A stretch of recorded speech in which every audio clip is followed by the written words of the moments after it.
ओम शांति। आज प्यारे बाप दादा के साकार रूप के चले हुए वे मधुर महावाक्य जिनको हमने अपनी प्रातः क्लास में संगठन में सुना, आइए अब उस पर हम मनन और चिंतन करें। बाबा हम बच्चों को एक बात के लिए बार बार प्रतिदिन ताकीद करते हैं, क्या कि मीठे बच्चे निरंतर एक बाप की याद में रहने का पुरुषार्थ करो। यही है बेहद का सतो प्रधान पुरुषार्थ, बेहद का और सतो प्रधान पुरुषार्थ। क्योंकि भगवान कहता है कि जहाँ आपने जाना है वहाँ आपको परमात्मा ही ले जा सकता है, और क्योंकि अब जाने का समय आ गया है तो अन्य किसी भी वस्तु की तरफ अपना मन लगाएंगे तो मन की एकाग्रता बिगड़ेगी। इसलिए सारा संबंध परमात्मा से ही रखो, और परमात्मा सर्वशक्तिवान भी है। ऐसी कोई चीज़ नहीं है जो हमें परमात्मा से प्राप्त ना हो। दुनिया के अंदर क्योंकि परमात्मा को भूले हुए हैं तो अनेक जगह पर जाके अपनी नेसेसिटीज़ को पूरा करते हैं। परमात्मा कहते हैं एक मेरे को याद कर लोगे, मेरे से संबंध जोड़ लोगे तो और ज़रूरत ही नहीं है। जैसे बीज को कोई जान ले तो बीज से कनेक्ट हो जाए तो सारे वृक्ष का सार उस पर आ जाता है। यूँ भी कहते हैं कि आपने वृक्ष को पानी देना है तो बीज को दोगे तो सारे वृक्ष को पहुँचेगा। वही बात बाबा कह रहे हैं, समय ऐसा है कि जब हमको परमात्मा से ही पूरा वास्ता है और सभी तमो प्रधान हैं, कर्म बंधनीय आत्माएं हैं, वो आपका कल्याण नहीं कर सकते। जो खुद कर्म बंधनी है वो अपने कर्म बंधन छुड़ाने की कोशिश कर रहा है, दूसरे का कल्याण कैसे करेगा। यूँ भी बाबा कभी कहता है कि एक फल दूसरे फल को पैदा नहीं कर सकता, एक भाई दूसरे भाई को इनहेरिटेंस नहीं दे सकता, पिता ही देता।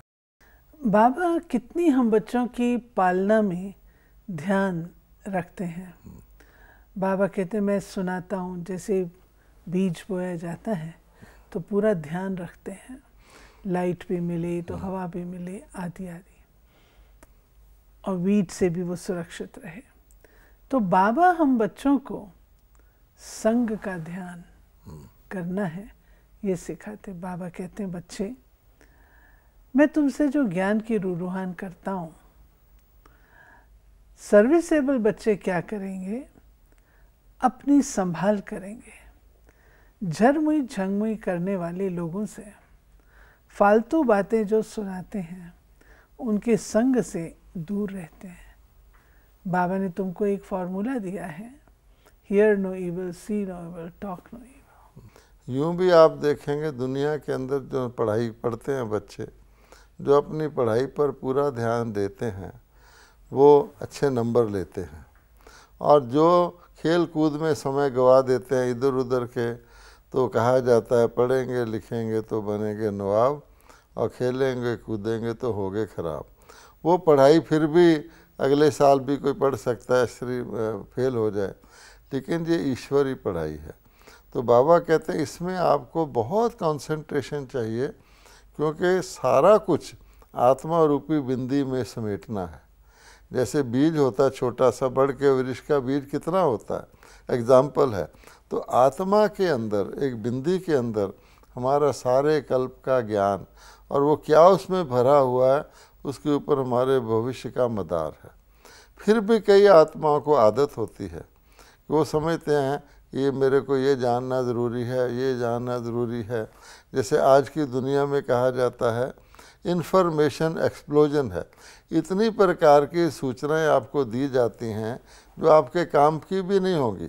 अमेरिका के किसी कोने में कुछ हो रहा है उसकी भी सूचना आपको दी जाएगी, जिससे आपका डायरेक्ट कोई संबंध नहीं है।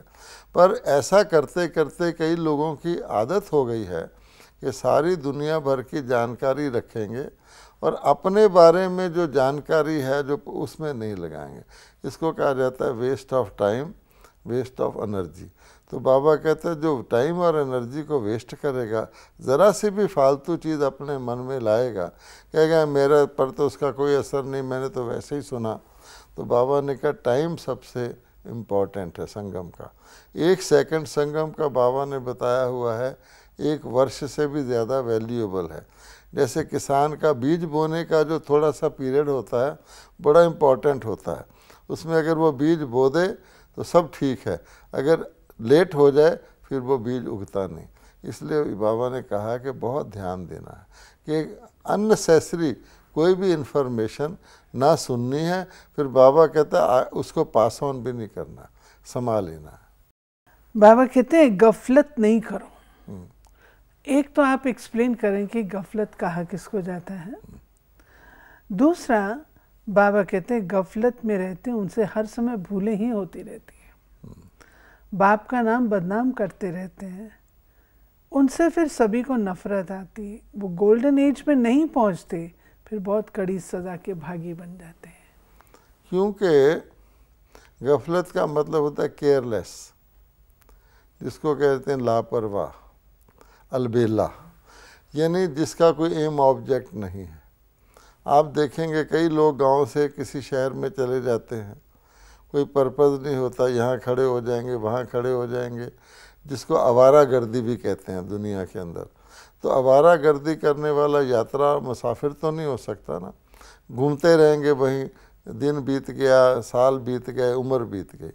तब बाबा कहता है गफलत का मतलब है जो व्यक्ति टाइम को मूल्य नहीं देता, क्योंकि सबसे इम्पोर्टेंट चीज़ है टाइम।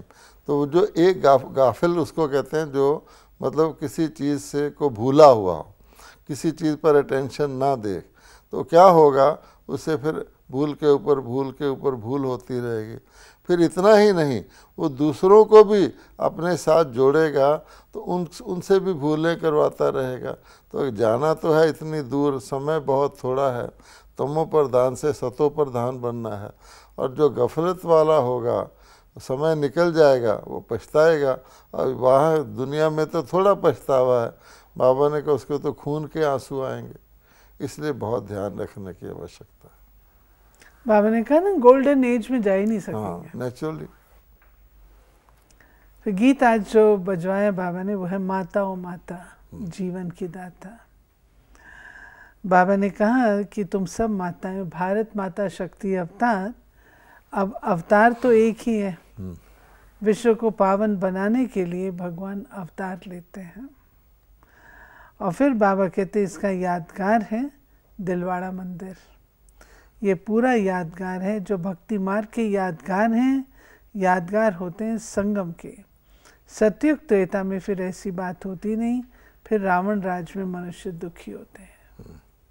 इसमें बाबा ने बताया है कि माता हो माता तू जग की भाग्य विधाता। ये तो गीत बजाया है कि परमात्मा कहते हैं कि मैं इस धरती पर आता हूँ तो मुझे, क्योंकि मैं तो न्यारा प्यारा हूँ, परमात्मा को तो इस सतयुग में राज नहीं करना, ना देवता बनना है।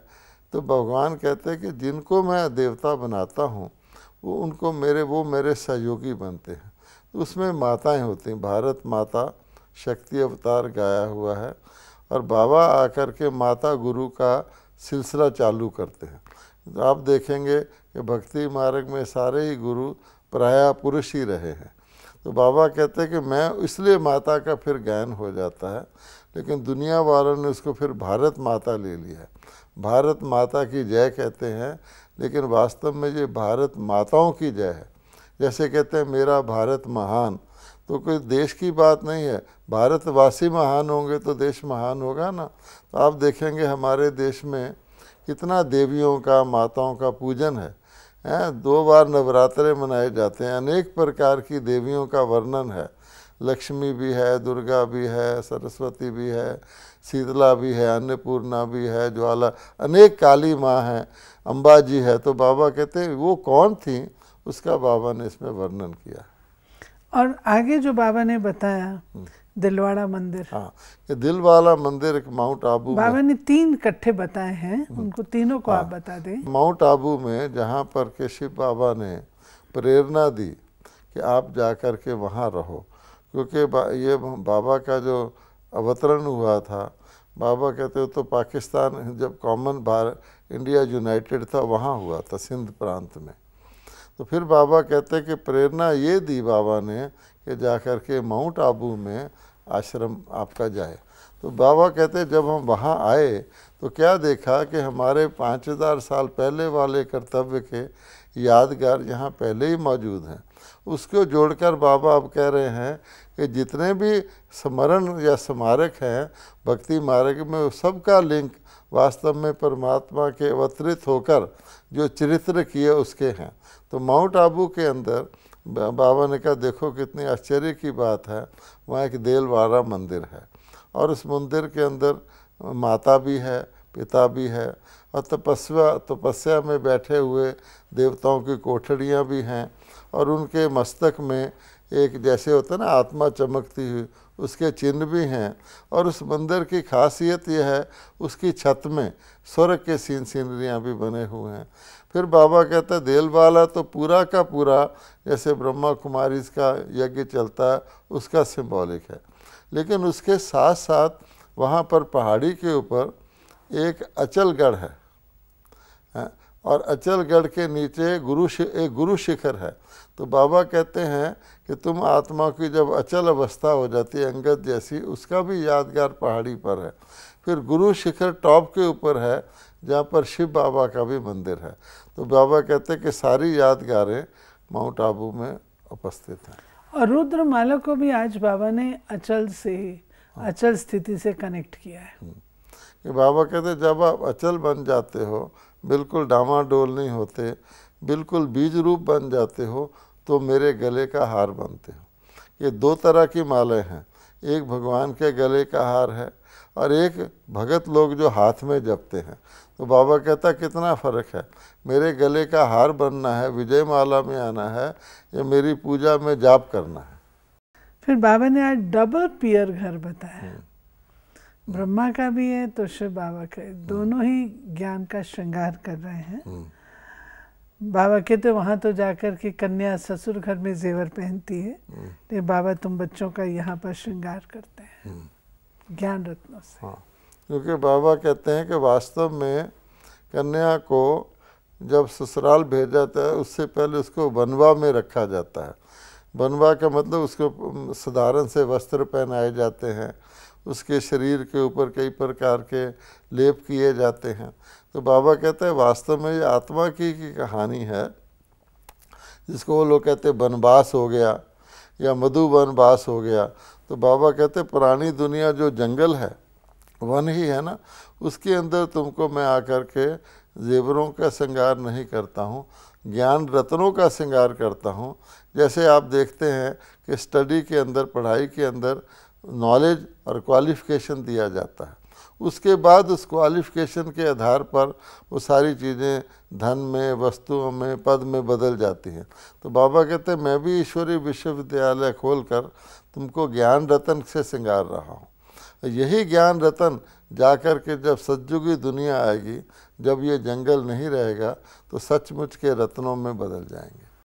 बाबा ने आज 3 प्रकार के पुरुषार्थी कहा, परंतु उनका वर्णन नहीं किया, सिर्फ फर्स्ट वाले का वर्णन किया कि बच्चे जो ऊंच पुरुषार्थी हैं सदैव बुद्धि में एक बाप को ही याद रखते हैं।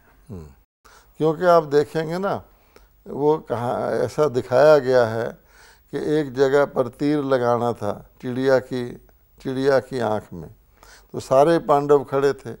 तो किसी ने उस गुरु ने पूछा, एक दृष्टांत बनाया हुआ, तुम क्या देख रहे हो? तो किसी ने कहा कि हम पेड़ देख रहे हैं, पेड़ की ब्रांच देख रहे हैं, उस पर चिड़िया देख रहे हैं, वो भी निशाना लगाने को खड़ा है। दूसरी क्वालिटी को कहा, उसने कहा हम तो चिड़िया देख रहे हैं और ब्रांच देख रहे हैं। अर्जुन को कहा, उसने कहा मैं तो आँख की पुतली देख रहा हूँ। तो फ़र्क हो गया ना, टारगेट को पूरा देखना, शॉर्टेस्ट रूट को अपनाना, अर्थात एकाग्र होना, फास्ट स्पीड से चलना, किसी प्रकार का विघ्न ना रख, तो नंबर 1 पुरुषार्थी हो गया। 2 और 3 तो उससे अंडरस्टूड ही हो जाता है, जो नंबर 1 नहीं है वो 2 और 3 है। यानी केवल उनकी बुद्धि में बाबा ही याद रहता है और कोई नहीं। क्योंकि बाबा ही ले जाने वाला है। वो कहते हैं मैं ही परम पिता हूँ, वर्षा देने वाला हूँ, मैं ही परम शिक्षक हूँ, तो हमें क्वालिफाई बनाने वाला हूँ, मैं ही परम सतगुरु हूँ, साथ भी लेके जाता हूँ। आजकल भी ऐसा है ना, पहले यूनिवर्सिटी में पढ़ा के डिग्री दे के छोड़ देते थे। आजकल वो ये कह रहे हैं कि हम तुम्हारे को उस पढ़ाई के आधार पर तुम्हें प्लेसमेंट भी करेंगे, तुम्हें जॉब भी दिलवाएंगे। तो भगवान कहता है मैं सच्चा सतगुरु हूँ, मैं पढ़ाता भी हूँ, फिर साथ देकर भी जाता हूँ।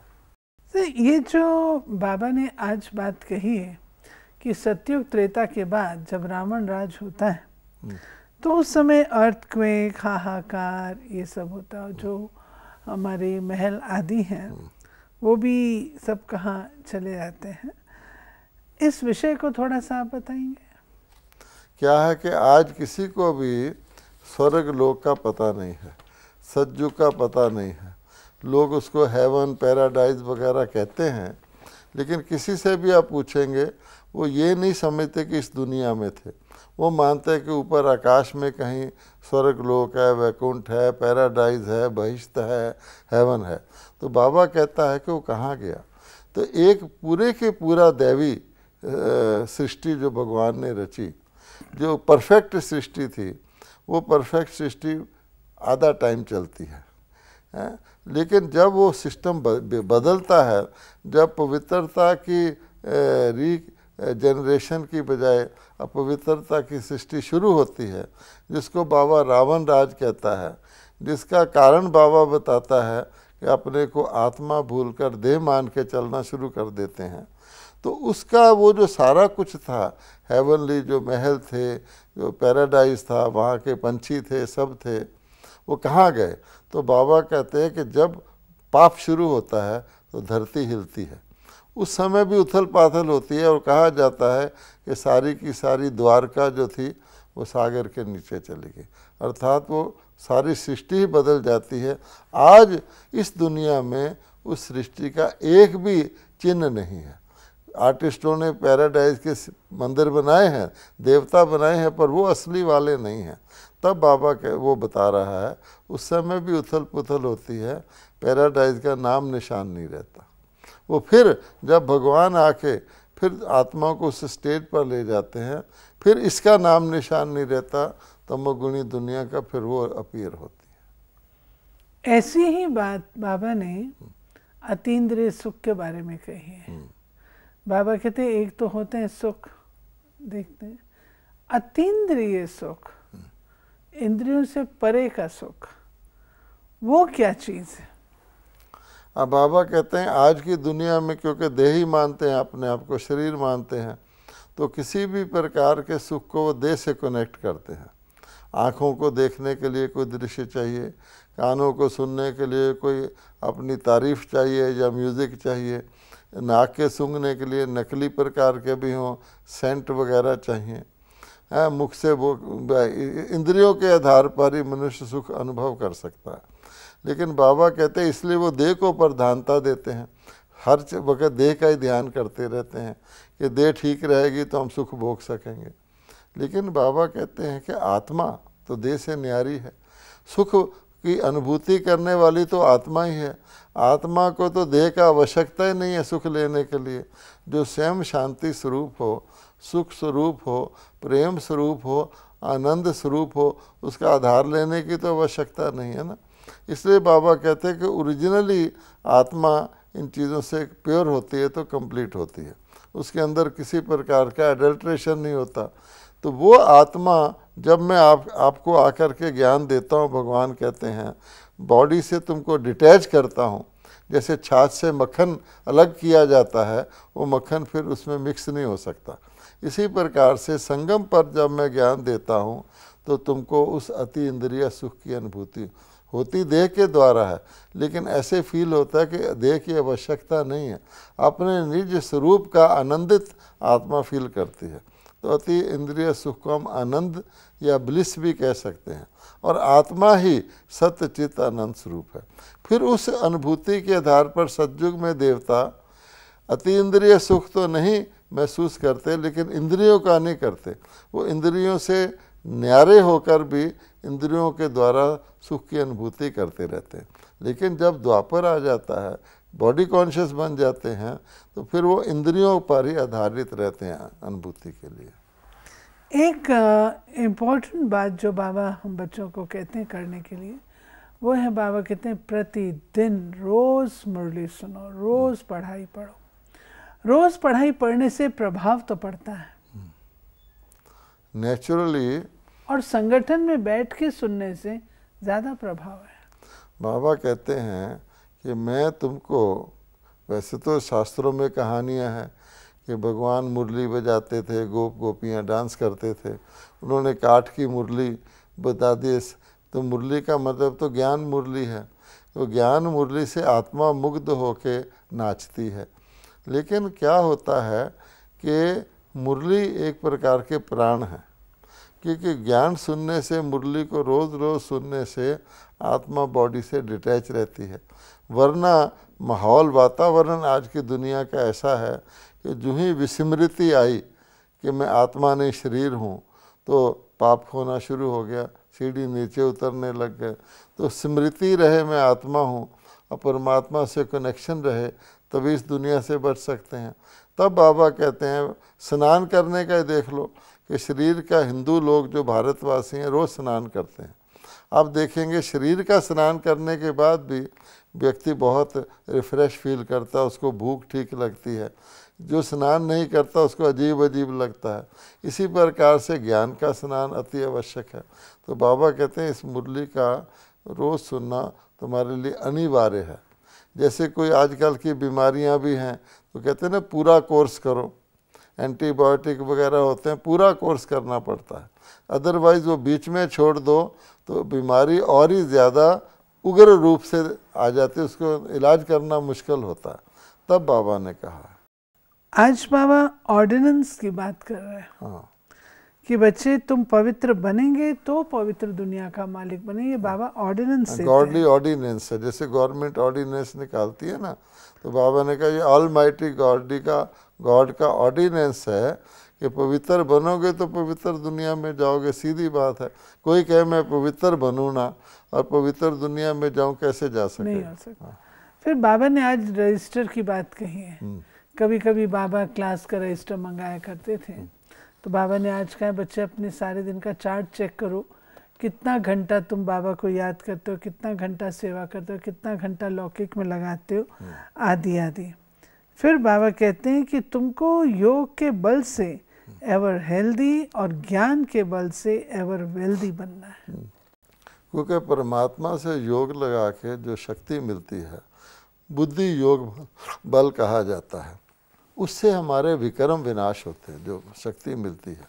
और उससे नेचुरली विक्रम विनाश होंगे तो हेल्दी रहेंगे। अगर कर्मों का खाता पिछला है कायम, उल्टे कर्मों का, तो स्वास्थ्य तो ठीक रह ही नहीं सकता। आज के मनुष्य कर्मों की गति को तो ध्यान नहीं देते, वो ऊपर से सोचते हैं हम सैर कर लेंगे, जॉगिंग कर लेंगे, एक्सरसाइज कर लेंगे तो हेल्दी रहेंगे। आप सोचिए कि देवी देवता जिनकी मूर्तियां मंदिर में हैं, वो कोई वर्कआउट करते थे या सैर करते थे या एक्सरसाइज करते थे? नहीं, क्योंकि कर्मों का खाता क्लियर था, तो उनको इन चीज़ों की आवश्यकता ही नहीं थी। स्वास्थ्य नेचुरली स्वस्थ रहते थे। तो ये आर्टिफिशियल तरीके करने के बाद भी क्या होता है, जब कोई कर्मों का हिसाब आता है और ना से एक्सीडेंट ही हो जाता है, तो क्या करेंगे आप? या इस प्रकार का रोग आ जाता है, 3 महीने आप स्वास्थ्य बनाते रहो, एक बैड कोल्ड आया फिर 0 पे आ गए, जैसे सांप और सीढ़ी का लूडो होता है। तो बाबा गहराई बताता है कि अपने कर्मों को ठीक करो और पिछले विकर्मों का खाता दूर करने के लिए योग है। परमात्मा ने कहा हुआ है, आज भी गीता में लिखा हुआ है कि मुझ परमात्मा को आत्मा समझकर याद करोगे तो मैं तुम्हारे पिछले पापों से मुक्त करूँगा। फिर बाबा की आज की मुरली में जो वरदान आया है, हदों से न्यारे रहे परमात्म प्यार का अनुभव करने वाली रूहानियत की खुशबू से संपन्न भाव, ऐसे रूहे गुलाब जो सर्व हदों से व देश से न्यारे हैं, किसी भी प्रभाव में नहीं आते, वे रूहानियत की खुशबू से संपन्न रहते हैं। ऐसी खुशबूदार आत्माएं बाप के व ब्राह्मण परिवार के प्यारे बन जाते हैं। परमात्म प्यार अखुट है, अटल है, इतना है जो सभी को प्राप्त हो सकता है, लेकिन उसे प्राप्त करने की विधि है न्यारा बनना। स्लोगन है, अव्यक्त स्थिति का अनुभव करने के लिए व्यक्त भाव और भावनाओं से परे रहो। तो बाबा कहते हैं व्यक्त से न्यारे होगे तो व्यक्त बनोगे ना। तो व्यक्त भाव मैंने संसारिक चीज़ें, अब किसी को मान शान की आवश्यकता है, कोई अपने लिए डरता ही रहता है मेरी कोई पद ना छीन ले, कोई वस्त्रों का ध्यान करता है, वस्तुओं का ध्यान करता है, तो बाबा कहते हैं व्यक्त भाव है, इससे न्यारे रहोगे। फरिश्ता जो होता है वो अपने में मस्त रहता है, उसको इन चीज़ों का पता ही नहीं लगता। तो बाबा कहते हैं अव्यक्त बनने के लिए व्यक्त से परे रहो, लौकिकता से परे रहो। व्यक्त मैंने दे। ये थी बाबा की आज की मुरली, और आज की मुरली में बाबा ने हम बच्चों को देह अभिमान, देह अभिमानी अवस्था, पुरुषार्थ, और जो कभी हम बच्चे आपस में बातें करते हैं झरमुई झंगमुई, बाबा ने इससे मुक्त रहने के लिए हम बच्चों को कहा। ओम शांति।